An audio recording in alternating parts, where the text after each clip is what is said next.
Bueno, la autoestima es esta capacidad de amor propio que involucra, yo como persona, pero también involucra la interacción con los otros. Es decir, la capacidad de autocuidado, de cuidar al otro, de respetar, de reconocer esas habilidades que tengo y también reconocer aquellos defectos que tengo. Es decir, poderme integrar como persona y poder tener ese respeto hacia mí y hacia las otras personas. Eso es como parte de la autoestima. Para un niño, prácticamente estamos hablando desde la edad preescolar o desde mucho antes. Nosotros podemos decir aquí dentro de CEPI, fomentamos mucho esta autoestima, este autoconocimiento desde la infancia, podríamos decir desde el nacimiento, como a través de ciertas acciones. Inicialmente el niño está apenas desarrollando cognitivamente, entonces yo como adulto, como papá, si llego y le digo, mira, la autoestima es el amor propio, la capacidad, no lo va a comprender. Él comprende a través del ejercicio en el día a día, a través de lo que tú haces como papá, a través de lo que él ve que tú haces con otras personas también. Esa es la mejor manera de irle explicando a los niños en el día a día. Como un ejemplo. Como un ejemplo, porque finalmente nosotros somos ese modelo de identificación que nosotros le llamamos en psicología, ese modelo de identificación para que el niño vaya aprendiendo, para que vaya formando esa personalidad y por lo tanto esa autoestima. En el caso de la primaria, bueno, ya puedo hablarle como tal un poco del concepto de autoestima, que es quererse, que es apapacharse, que es respetarse a sí mismo. Sin embargo, nosotros consideramos que lo que el niño ve, lo que el niño escucha, lo que el niño a veces hasta siente, eso es lo que va a ir forjando y va a ir fortaleciendo esa autoestima. Sí puede haber una diferencia porque finalmente el de nivel primaria ya comprende un poquito más cognitivo versus el de preescolar. Claro. Sin embargo, pues diríamos por ahí que es más válido, es más importante, es más, tiene mayor efecto el ejemplo que tú le estás dando como padre a tu hijo, más allá de la teoría o de todo esto verbal que a veces les podemos dar a los hijos. Además de que en el caso de los niños, bueno, el foco de atención es muy breve. Entonces, si yo le quiero explicar todo, pues realmente él no va a comprender porque ese tiempo de atención realmente es corto. Ya no me va a escuchar, pero sí va a estar al tanto de lo que yo haga.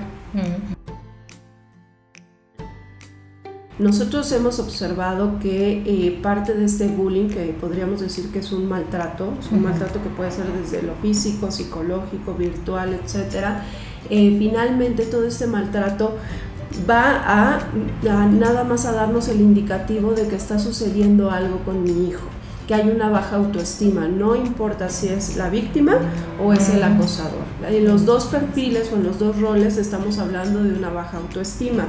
Entonces va muy de la mano este tema de la autoestima con el bullying, además de que si yo fortalezco esta autoestima, mi hijo me va a poder decir cuando esté pasando alguna situación de maltrato, que son los que generalmente les es difícil en el caso de la víctima poder verbalizar que están sufriendo este maltrato. Algunos tips o algunas recomendaciones que nosotros damos para fortalecer, uno es que es día a día. O sea, este fortalecer es día a día, no hay vacaciones, no tienes días de descanso, de asueto. Esto es en el constante, porque los niños están alerta, digamos, son esponjitas. Entonces, por ende, no puedo suspender esas recomendaciones que el día de hoy les voy a compartir. Una es que yo pueda ver realmente a mi hijo. Hoy en día estamos en una sociedad en la que todo es inmediato, todo es rápido, todo es desechable, todo es a través del celular, todo es a través de la pantalla. Entonces los niños cada vez menos están teniendo ese contacto visual con los padres y ese contacto visual honesto, es decir, te estoy viendo, estoy identificando qué es lo que quieres, te estoy escuchando, me estoy dando ese tiempo, no estoy pendiente de que si vibra o no mi celular. Entonces eso es lo primero, poder ver realmente a sus hijos. En esta necesidad a veces que tenemos los padres de trabajar, queremos acelerar a nuestros hijos porque es más fácil. Si los aceleramos, se responsabilizan más rápido, crecen más rápido, no me van a pedir tantas cosas y me van a permitir hacer lo que un adulto necesita hacer hoy en día, que es el trabajar de manera constante. Entonces, es poder permitirle a los niños ser niños. ¿Esto qué es? Jugar, tener esa inocencia, tener esa capacidad de disfrutar, esa capacidad a veces de tener ese ocio de estoy mirando el techo y nada más. Otra recomendación es que cuando tú juegas con tu hijo le permitas equivocarse, le permitas perder, le permitas, digamos, ahí fracasar. ¿Por qué? Porque lo estás preparando para poder tolerar en un futuro, sí, para tener esa capacidad de esperar, para enfrentarse a la frustración, y que eso es una herramienta básica para esta autoestima. O sea, si yo no practico esta frustración, esta capacidad o esta tolerancia a la frustración, entonces en un futuro ante cualquier limitante sí, voy a explotar, ¿no? Y que finalmente esto pasa, por ejemplo, con el agresor en el caso del bullying. No hay esta tolerancia a la frustración, entonces puede hacer lo que él quiera, puede violentar a quien él quiera. Entonces es importante fomentar esa tolerancia. Otra de las recomendaciones es que tú puedas reconocer lo que tu hijo tiene.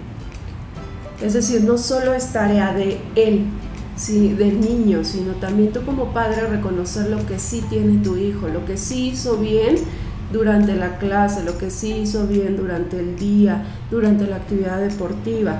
Estamos muy acostumbrados a señalar lo que no haces bien, lo que te faltó, lo que no te gustó. Entonces es importante invitarlos a hacer ese ejercicio de identificar qué es lo que tu hijo sí está haciendo. No comparar, que ese es otro punto. A veces en esta métrica que ya vivimos en la sociedad, creemos que si no estás dentro de esa métrica, de ese estándar, de ese promedio de inteligencia, de escribir y leer a los 7 años, etcétera, entonces ya estás fuera. Entonces finalmente es no comparar, todos los niños tienen un proceso y nosotros lo observamos aquí. Generalmente llegan los papás y dicen, mi hijo ya va a pasar a primero de primaria, a segundo de primaria y no sabe leer y no sabe escribir. Entonces llegan muy asustados, pero cuando los padres sueltan un poquito esta preocupación, los niños empiezan a encaminarse en ese desarrollo esperado, ¿no? En ese desarrollo de acuerdo a la edad. Entonces es importante no comparar con otros niños o entre los mismos hermanos. Cuando yo veo que mi hijo ya no muestra como interés en algo que a él le gustaba, ¿no? Es decir, él tenía la pasión, la habilidad para el fútbol, por ejemplo, y de un momento a otro, ¿no? De manera como paulatina empieza a desinteresarse por el fútbol. Empieza a lo mejor ya no hace las jugadas que él hacía antes, ya no participa, etc. También otro punto que puede dar indicativo de esa baja autoestima es que duda de lo que hace, ¿no? Está dudando constantemente. Tú le dices un elogio de algún trabajo, a lo mejor escolar, que hace, y él, más allá de alegrarse, se avergüenza, ¿no? Por esta duda. Entonces prefiere hacerse hasta en la postura chiquito, prefiere esconderse, dentro del recreo a lo mejor está aislado ante esta duda y esta vergüenza que él puede empezar a sentir. Él mismo señala lo que no hace bien, ¿no? Él mismo señala que no puede ser amigo de otros niños. Es decir, va marcado mucho esta minusvalía, esta devaluación que él mismo va reforzando. En la interacción con otros niños también prefiere limitarse, ve algún juego y tú lo notas que está curioso por acercarse a ese grupo de niños y no lo termina haciendo. En lo académico puede bajar estas calificaciones también por esta inseguridad, por esta baja autoestima, y finalmente no tiene esa confianza ni hacia él ni hacia los otros. Es decir, no confía en que a lo mejor si necesita ayuda papá y mamá van a llegar. No confía en sus habilidades ni confía en las habilidades de los otros. Uno es dejar lo que sucedió en el pasado, literal en el pasado. Es decir, yo mandar a mi hijo en esa lonchera con lo que va a empezar, de cero, diríamos por ahí.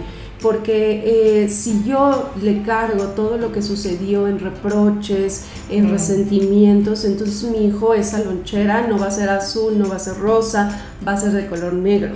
Segundo es mostrarle lo que sí puede hacer. En esa lonchera decir 5 cosas que mi hijo sí puede hacer. Puede jugar fútbol, es muy bueno para matemáticas, da unos abrazos muy afectuosos, etc. 5 cosas. Otro punto es poder decirle a mi hijo que confíe en mí, que yo soy un padre, más no un amigo, que yo soy un padre que tengo autoridad, que soy coherente, que soy constante en mis reglas, en mi actuar, y que entonces por ende él puede confiar que yo estaré ahí.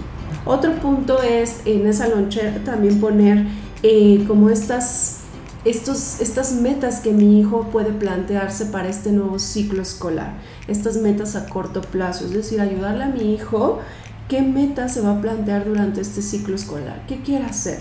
Y no solo estas metas que involucren lo académico, sino a lo mejor continuar con la amistad con María, ¿no? Continuar a lo mejor la amistad con Pedro, ser más respetuoso, participar más en actividades en equipo, etc.